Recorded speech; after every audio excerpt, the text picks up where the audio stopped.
guys, this is your Tuesday ELA lesson.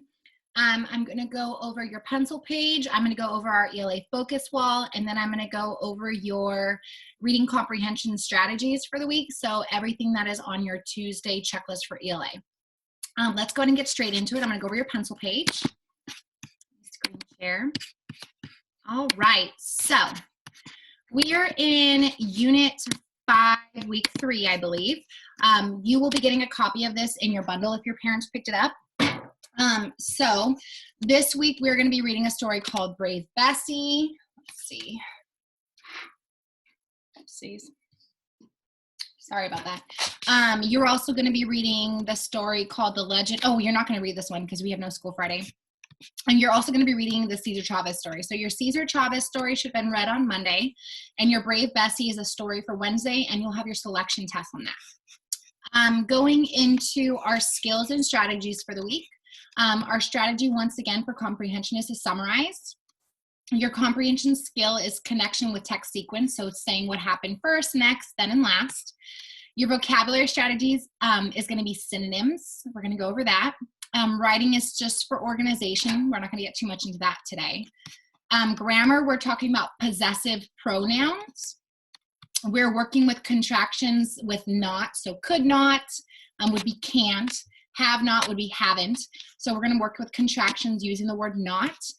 And then for mechanics, we're talking about capitalizing proper nouns for special products. So a proper noun would be like Sprite, like Whitman. So you need to make sure that you're using capitalization for those. We are going to be talking about different vowels this week. So we have the OO, the U blank E, the EW, UE, UI, and OU. Let's go ahead and go over your spelling words for the week. We have room, flu, June, new, glue, fruit, crook, could, full, push. And then some of your bonus words below, which you should already know from previous weeks, is point, coin, along, ever, and strong. Here are your vocab words for the week. You have 8 of them. Agree, to think the same. Challenging, to make someone try hard. I use that all the time with you guys. Discover is to find for the first time. Heroes, people who are looked up to. Interest, a liking for. Perform, to do something skillful in public. Study, to try to learn. And succeed is to do well at something. So these are your vocabulary words. Make sure that you are going onto Spelling City. For your 5 things, you're practicing your vocabulary words and you're practicing your spelling words, okay? Some high frequency words for the week. We have air, along, always, draw, during, ever, meant, nothing, story, and strong. And then some additional vocabulary words just for oral practice is competing, inspired, limited, overcome, and refused. Remember, these are specialty words that you would find that you might not know how to spell. You definitely want to maybe add these into your dictionaries that you guys have at home, just so you guys can make sure that you're spelling those words correctly. All right, so the next thing I'm going to do, since I just went over the pencil page, is to go over what would have been on our ELA Focus Wall. So let's see what's going on this week. I just had, let's see. Let me grab my little book. Your essential question for the week was, what do heroes do? So this week we are going to be reading about a couple heroes. You should have already read the story of Cesar Chavez, and we're going to get into that and summarize the story, but pretty much we learned about how he was a hero and what he did for his community. Let's see. All right, so on your ELA Focus Wall, these are some of your oral words that I kind of add onto my my dictionary wall, my word wall. So just some words, like I said, these are ones that you might want to add into your dictionary. We have air, along, always, draw, during, ever, meant, nothing, story, and strong. And I had already read those words to you on your pencil page, but this is just what would have been on my focus wall. We already talked about your phonics words. So we're working with all these different vowels. So the O, O, U, U blank E, E, W, U, E, U, I, and O, U. And you're going to be seeing these spelling strategies inside your spelling words. We're going to get more into that today. This week, we are going to be reading stories that are considered biography. A biography is a story of a real person's life written by another person. So you're going to be reading about Cesar Chavez this week, and I believe about Bessie Coleman, I think. I'll have to double check on that. But so Brave Bessie, I think it was this week. So you're going to be reading about their lives, and this was a biography. So that means that somebody wrote the story about them. So that's considered a biography. So it's full of facts. Usually it has a timeline. Hopefully you guys saw those in your stories. So biography it is this week. Our comprehension strategy for the week is to talk about sequencing. Sequencing is when you use transition words to kind of tell me what's happening and in what order it happened. So you're using words such as first, next, and last. It says, I can tell how the story happened by using words such as first, next, then, and last. Words like finally. You're basically summarizing the story and using these transition words, okay? That kind of goes into our next one, which is good readers summarize. They summarize the material that they read. So remember when we're talking about summarizing, I just want to know, for the comprehension strategy, I just want to know what happened in the story in just the main parts. And usually the things that you want to include in a summary is characters, setting events, like any kind of events that may include a problem and a solution. Just the important part. I don't want to hear the whole story, or else I would have read it myself. So just go ahead and summarize the main parts, the main important parts, okay? We talked about comprehension strategy. We talked about comprehension skill. What else is on there?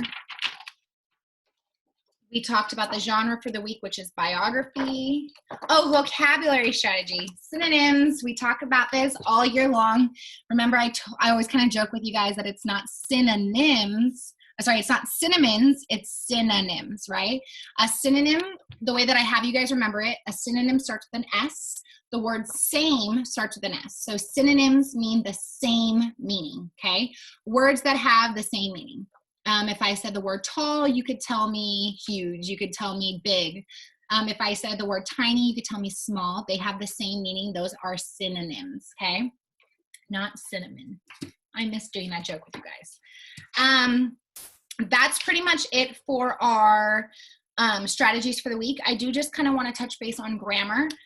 This week for grammar, we are going to be talking about a possessive pronoun. Now, before I get into that, I just want to quickly review what a pronoun is. Remember, a noun is a person, place, thing. A pronoun replaces that. So instead of me using the name John or boy, I would use the pronoun he. For a girl's name, I might say she. For a group of people, I might say them, they, or we. So a pronoun is a word that takes the place of a noun. So that is a pronoun.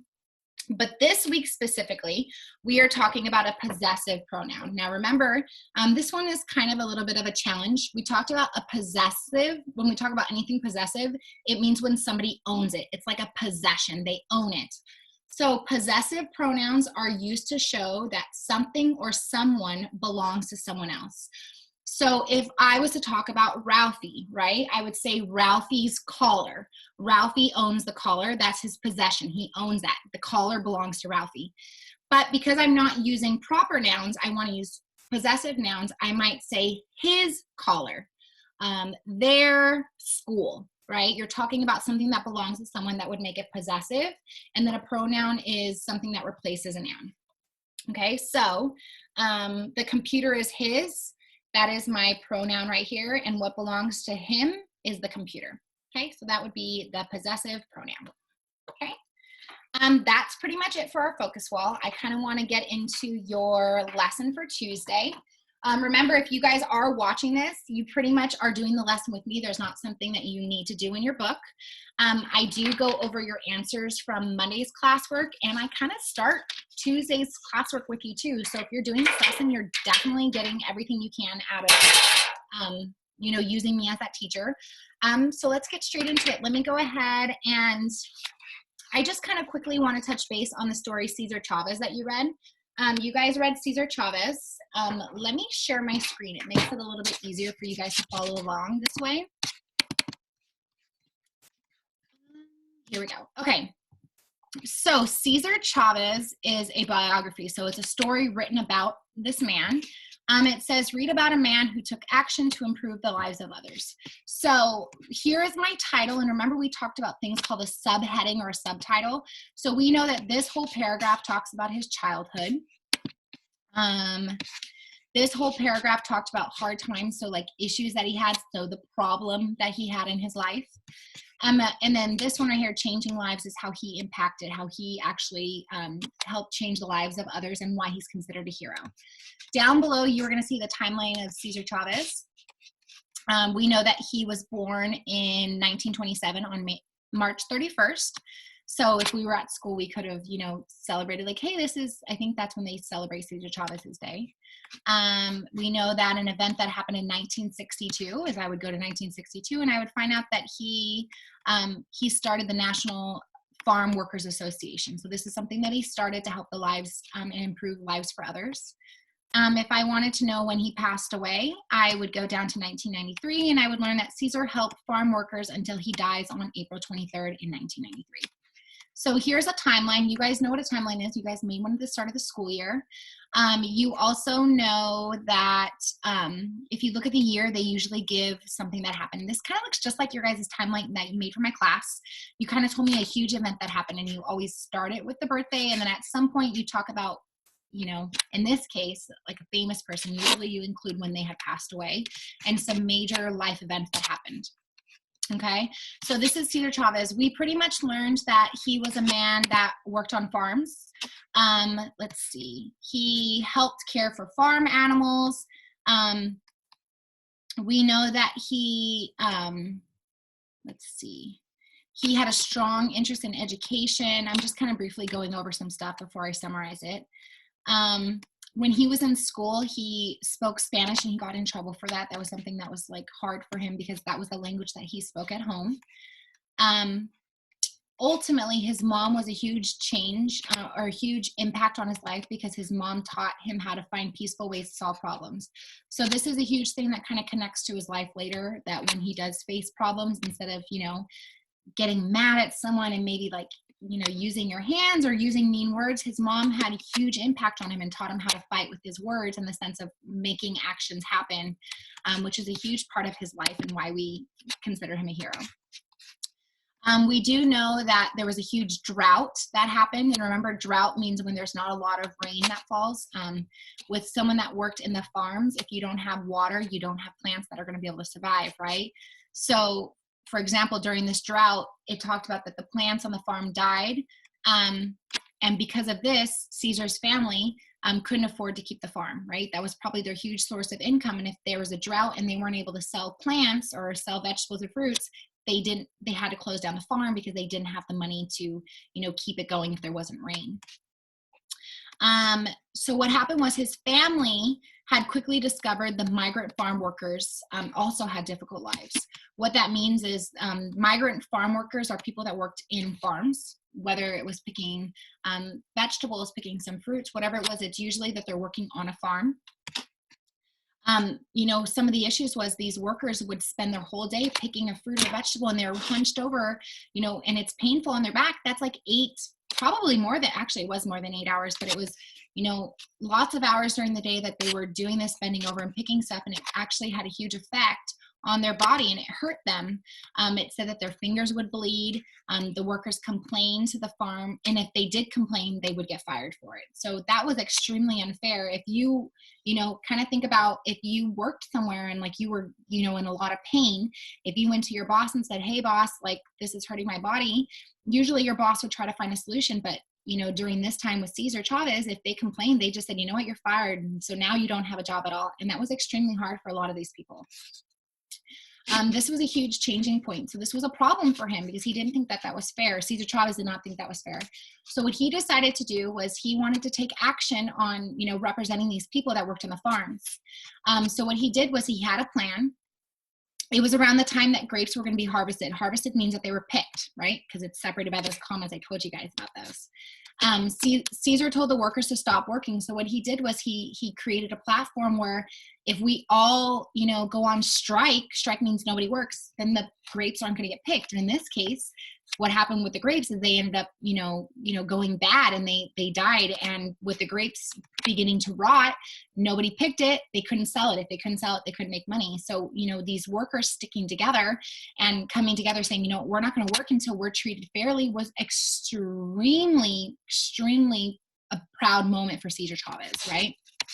So what he did was Cesar Chavez fought for these people to be paid more. He also fought for their lives to be improved. So if they, were hurting their backs, and that there was some type of improvement, maybe they didn't work that many hours.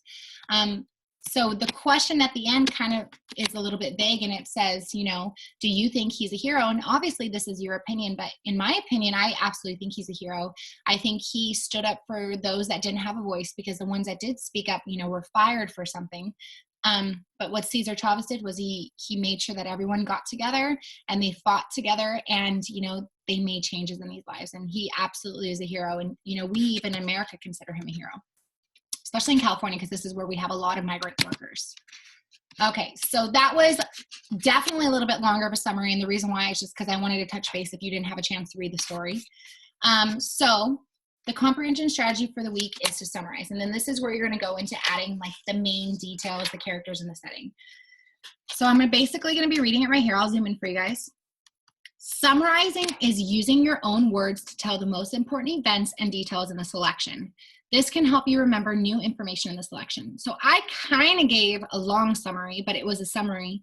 I didn't read the whole story to you. I just basically told you some important parts that I felt were important.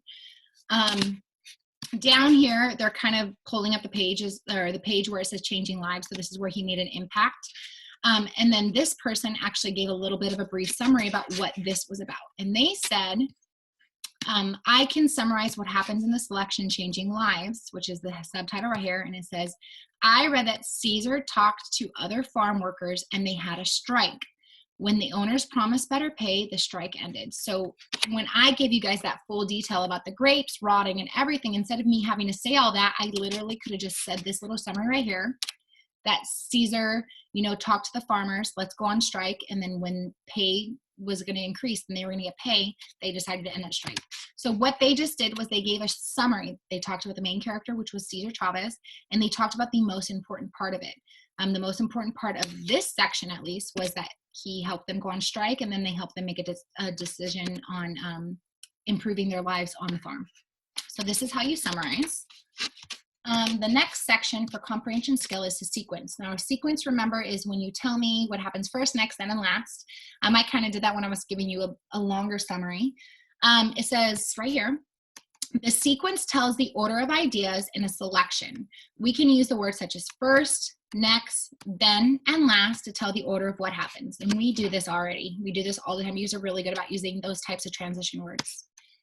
As I read Cesar Chavez, I think about how the ideas and information are organized in the text. They tell the sequence of events in Cesar's life. So what they did was they wanted you to come up with 4 events that happened in his life, right? So the first event was that Cesar Chavez was born on a farm in Arizona. Well, what's the next thing? Do I want to go straight into him doing the strike, or is there kind of important parts in between? Maybe you want to talk about that his family's farm had to be closed, or maybe that he worked on a farm. Maybe the next thing that you want to talk about is that the then would be maybe he helped his, the workers fight for, their rights on the farm, and he had them strike during the grape crop picking, right? And then last but not least, the way that I would end it was, if the problem was in the problem was they weren't getting paid, then I would include the solution somewhere. So maybe I would end it by saying, the last thing that happened was Cesar's was successful. These farmers were paid more and they were listened to and they had a voice. So that's just how you would summarize it. Why don't you guys go ahead and pause my video and then come up with your own summary. If you need to go back in the story, you can, but tell me things that happen first, next, then, and last.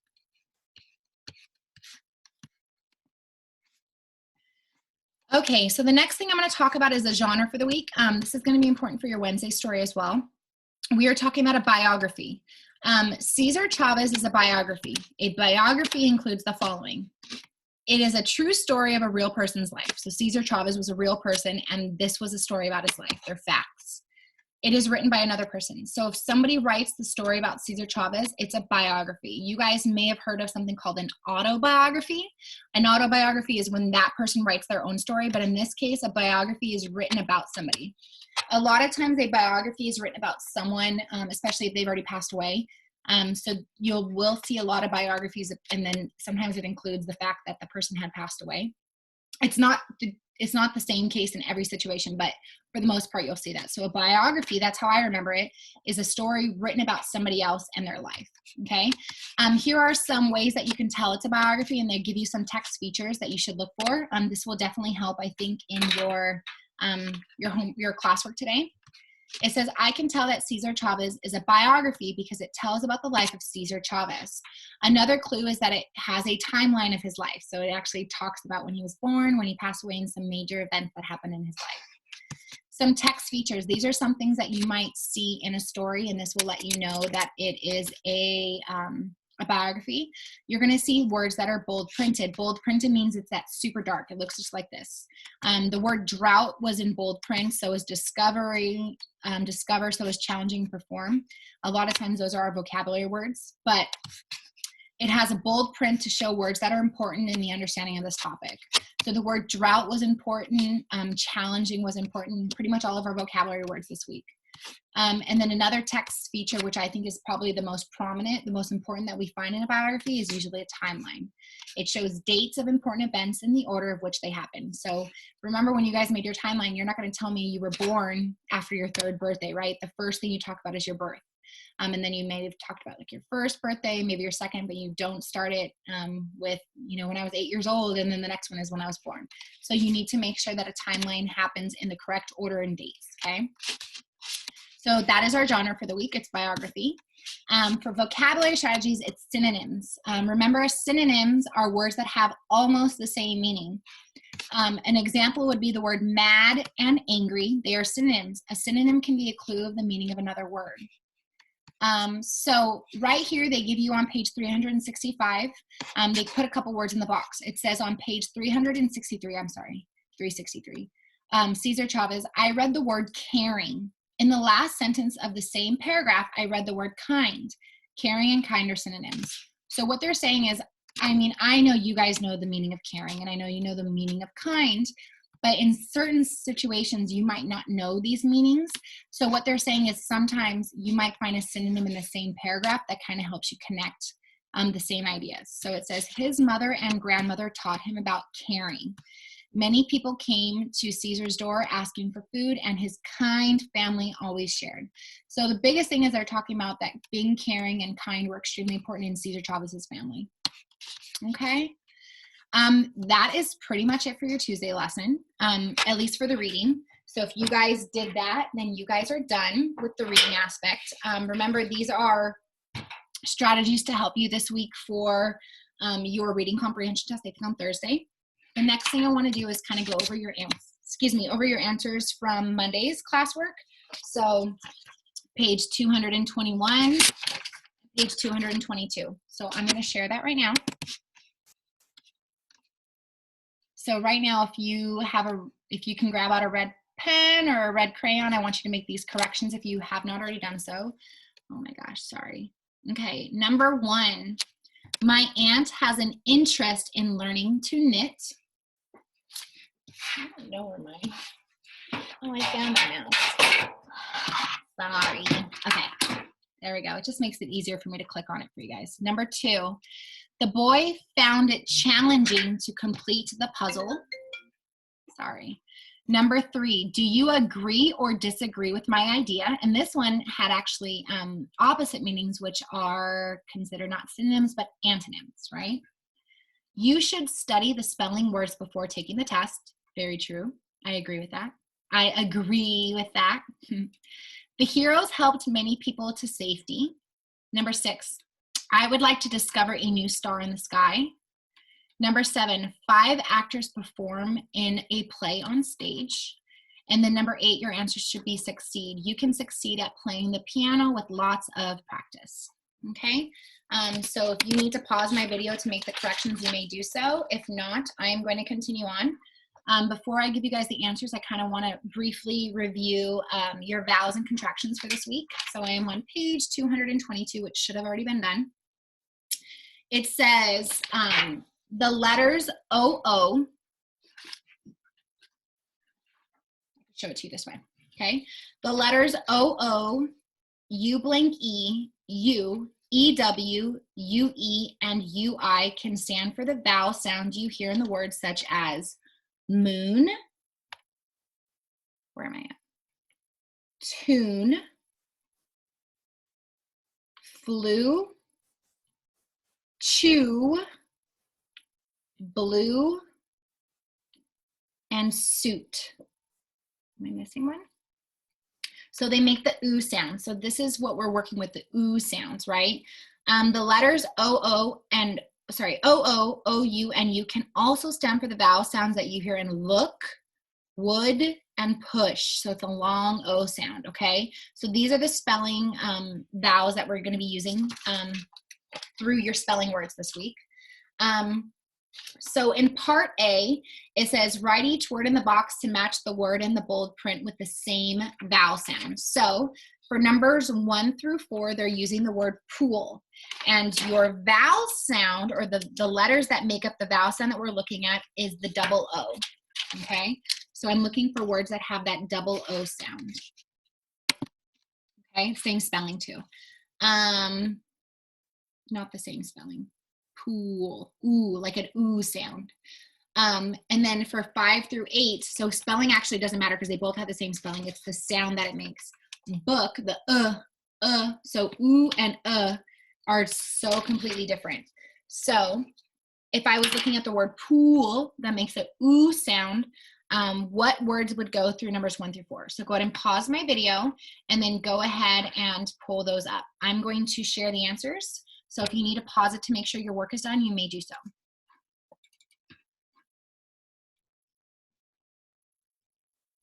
Okay. All right, so for pool, some of the same ooh sounds would be drew, the ooh, goose, the double O right here, flute, the U blank E, and true, the UE. These all make an ooh sound, as in pool. Now the word book, the O-O makes a sound. It's not always the ooh. So we have could, full, good, and should. Let's see. The next thing is the contractions. Now remember, when we talked about contractions, when you are taking out letters, you are replacing those letters with an apostrophe. An apostrophe, remember, is like, it looks like a floating comma. It's the one that's like kind of in the air. A contraction is a short way to write 2 words. The apostrophe takes the place of the letter O in the word not. So because we're specifically working with contractions that have the word not, what you end up doing is you crunch the words together, take out the O, and replace the O with an apostrophe. And I'm going to show you an example before we get into the answers. So I'm going to show you number 10 just because it's shorter. But number 10 has the contraction has not. Now what I want to do is I want to push has not, push it, make one word. So I'm basically going to put,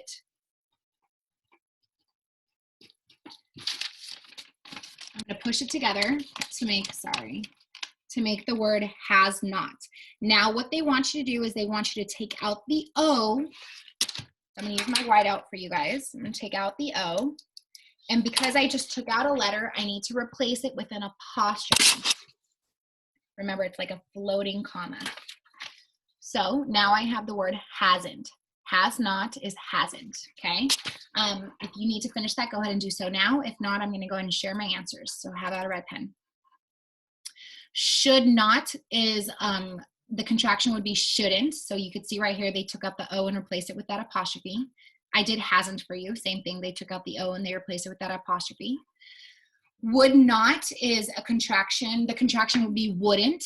They took out the O, replaced it with the apostrophe. And then couldn't is the words could not. They took out the O and they replaced it with that apostrophe. Okay. So that was it basically for your Monday work.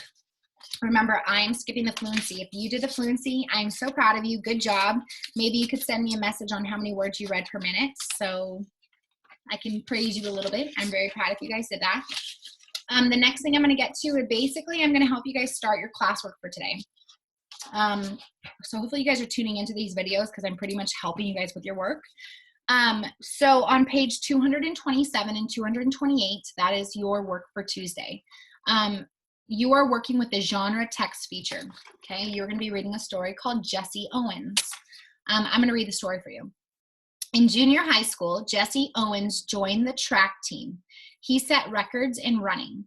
Later, at age 22, Jesse won races in the Olympics. He proved that everyone can do great things. Let me see if I could share the screen with you. I mean, I hope that you guys are following along, but sometimes it's just so much easier for me to share it, okay? Sorry, so this was a story I just read, Jesse Owens, okay? If you're not familiar, I'm on page 227. Now, I have the title Jesse Owens, but even down here, this is called a timeline, right? This looks like a baby, and if I look at it, it says in 1913, Jesse Owens was born, started when he was born. It says in 1928, his athletic career began during junior high school. In 1936, he wins 4 Olympic gold medals. So here's all 4 of them. And then in 1976, he wins the U.S. Medal of Freedom. So they gave you 4 parts that were kind of important, okay? Now, I'm going to do 1 and 2 with you guys, okay? I want you guys to do the other ones. So questions 1 and 2. How do you know, actually I could probably do a couple of them. How do you know that this is a biography? Well, I'm going to go back to kind of the story, the comprehension strategy that I learned about in the little book. I know for sure that some of the strategies were if there's words in bold, that's a text feature of a biography, and it also said a timeline. So me personally, how do I know this is a biography? Here are some of my options. If you have something different, that's fine, but here are some of my answers I might say. I might say it's a biography because it's a story written about a real person named Jesse Owens. The story was written about Jesse Owens. You can also tell me there is a text feature called a timeline, which gives the life of Jesse Owens. What does this say? It is a true story of a person's life. It is written by another person. That pretty much sums up what a biography is. So I would take something of that answer. Okay. Why are the words records and Olympics in bold print? I might say that records and Olympics are in bold print because they're words that are important to the story. He set records in running. That's kind of like a huge part of his life, was that he was a runner and he set records for people to look up to him. They also have the word Olympics in there because Olympics is a huge deal for not just Americans, but people across the world. So I would say that that's an extremely important word for his life. And then they kind of give us an answer. Remember, it's okay if you have something different. These words are important for understanding the topic. So these are words that are important for understanding Jesse Owens' life. Okay. What information does the timeline help you learn? Well, here are some options. It could tell me when he was born, some important events that happened in his life, the years of which these events happened, right? It says it shows the dates of important events in Jesse Owens' life, something similar to what I said. And then question number 4 says, what happened to Jesse Owens in 1936? Well, I go back up here, I find 1936, and then I could write this in my own words. In 1936, Jesse Owens won 4 Olympic gold medals. There you go. He won 4 Olympic gold medals, okay? If you need to pause my video to write this in, you can do so. If not, I'm going to continue. So either pause it or follow along with me, okay? The next thing on my to-do list is to work with my vocabulary strategy, which are synonyms. Now remember, synonyms are words that have the same meaning, okay? Once again, synonyms are words that have almost the same meaning.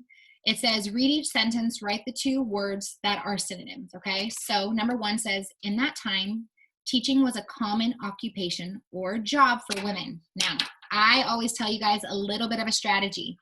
Remember, I told you sometimes if you do not know a word, if it's separated by 2 little commas, usually the definition is in between. So I know that occupation means a job. And if that usually is the definition, that might tell you what a synonym is.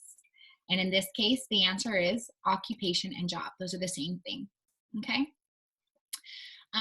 Oh, I didn't mean to tell you the answer. Number 2, she wanted sick people to have less pain and discomfort. Your answer should be pain and discomfort. If you are in pain, you usually feel something that's called discomfort. You're not comfortable. You should know that because of the prefix not comfortable. Number 3, I want you to try this before I show you the answer. Elizabeth did not agree or accept that. What are 2 synonyms in question number 3? You should have chosen agree and accept there, and then they even give you the word or to kind of tell you that it's a synonym, okay? Number 4, let's see if you guys can do this one on your own. Elizabeth studied and learned medicine for 2 years. What are the synonyms in sentence number 4? Your answer should be studied and learned. Studied and learned is the same thing. I'll ask you, what did you learn? What did you study this week? Same thing, same meaning. And last but not least, number 5, they also ran a school to train or teach other women as doctors. Now, before you answer this, do you guys see those commas that I always tell you about that kind of give you the definition of something? There's a little hint right there. They also ran a school to train or to teach other women as doctors.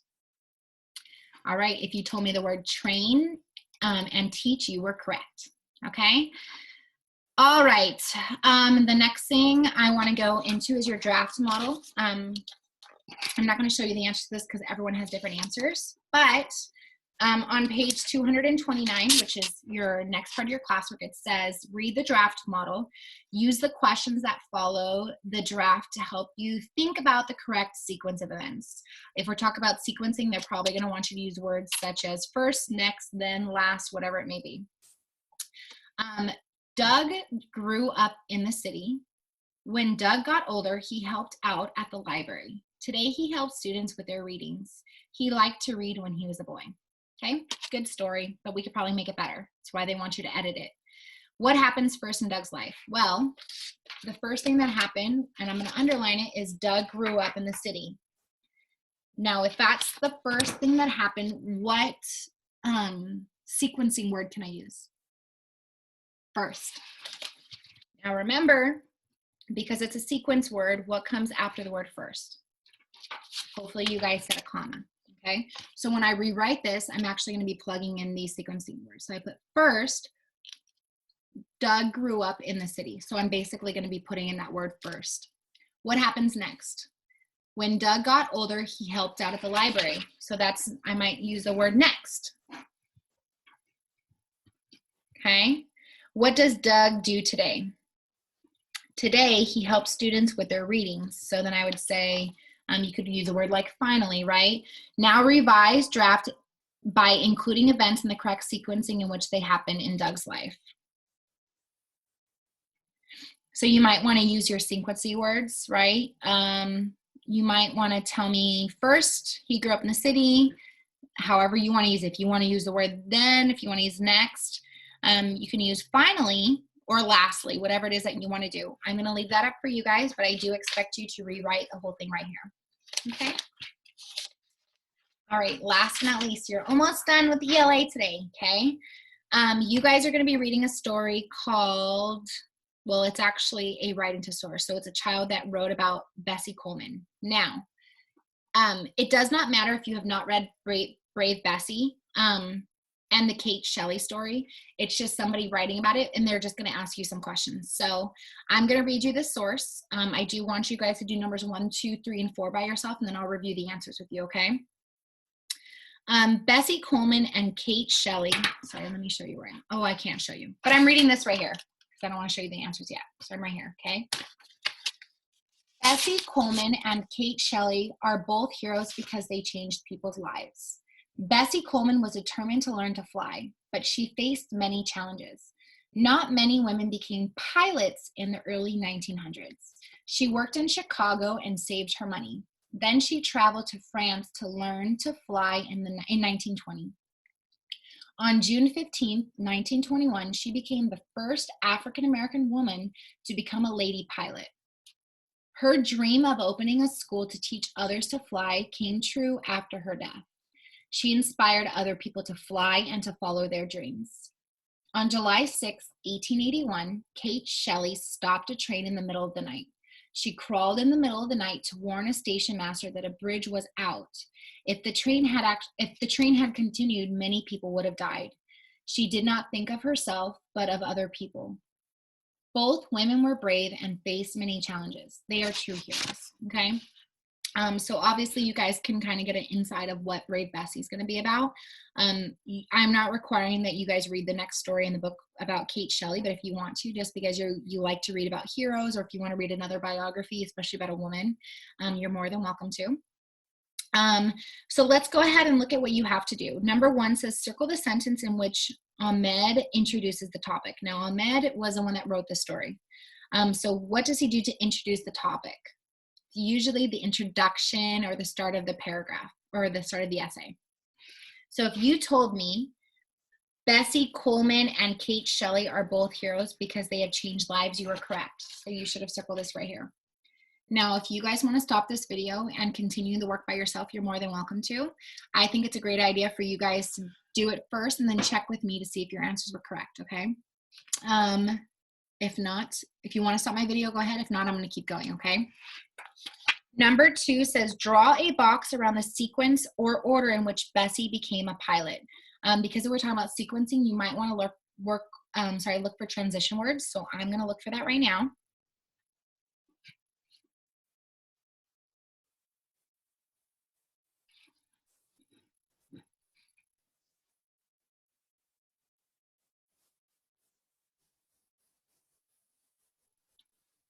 Okay, so pretty much all of paragraph 2 is sequencing. So let's see. It says Bessie Coleman was determined to learn to fly, but she faced many challenges. Not many women became pilots in the early 1900s. She worked in Chicago and saved her money. So that was the first thing happened. Then she traveled to France to learn to fly in the 1920s. On July 15, 1921, she became the first African-American woman to become a lady pilot. Her dream of opening a school to teach others to fly came true after her death, and she inspired other. Oh wait, that was it. Sorry. So basically, I only want to do with what she did to become a pilot. So I would probably put a box around she worked in Chicago and saved her money.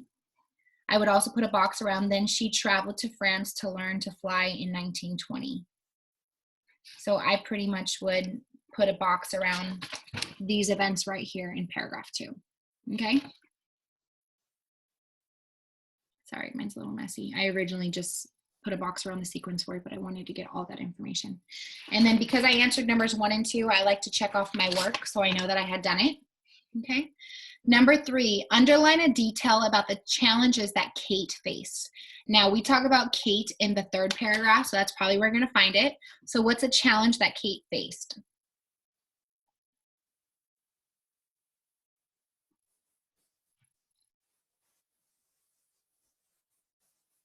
You could tell me that a challenge was that she stopped a train in the middle of the night. She crawled in the middle of the night to warn a station. Those are very hard challenges because there was a bridge out. So you might tell me that she did those things that were kind of hard, right? She did those challenging things. So I'm going to underline, me personally, I'm going to underline that she stopped a train in the middle of the night and she crawled in the middle of the night to warn the station master that a bridge was out. I think that that was a challenge. And I checked off number 3. I'll show you guys what I underlined.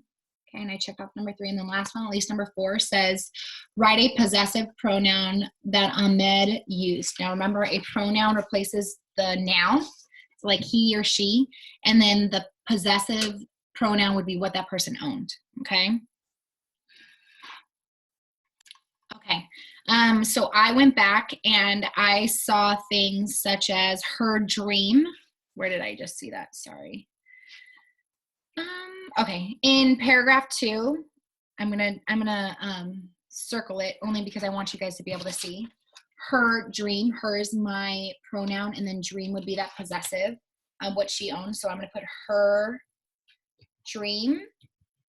Let me see if I can find another one just for fun. Their dreams would work too. Their dreams in paragraph 2.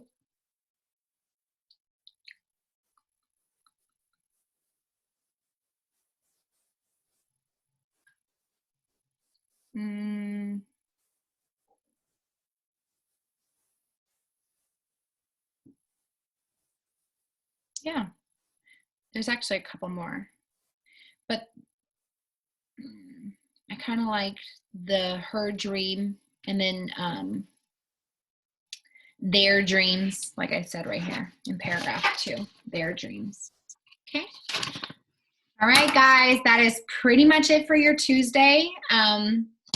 Yeah, we got through it. If you guys continue to watch these videos on Tuesday, I pretty much am doing the lesson for you guys. That's why I'm here. You were watching this on Tuesday, so hopefully you guys had watched your Mystery Doug live video. Remember, if you did not watch his live video, he has a recording. You can watch it. I'm going to watch it. I'm so excited. Your parents are going to be picking up your packet from me on Wednesdays. This Wednesday, so you could please remind your parents. That would be awesome. Please go on to Google Classroom. Tell me what your dojo points are so I can give it to you. Remember, this is Spirit Week, so you guys are getting additional stuff. Your parents can also send in your pictures to social media, and you guys can make it on there. That'd be kind of cool. It's a short week. We have all your tests on Thursday. Please make sure that you're going on to Spelling City, doing your spelling test, your practice test for vocabulary, all of that good stuff for your selfie writing. I've uploaded about 3 extra ones. Those are all the ones that you're getting for this year. Get those done because I have a whole new assignment I plan on rolling out in the next couple weeks. Okay. All right, babes. I love ya. See ya. Bye-bye.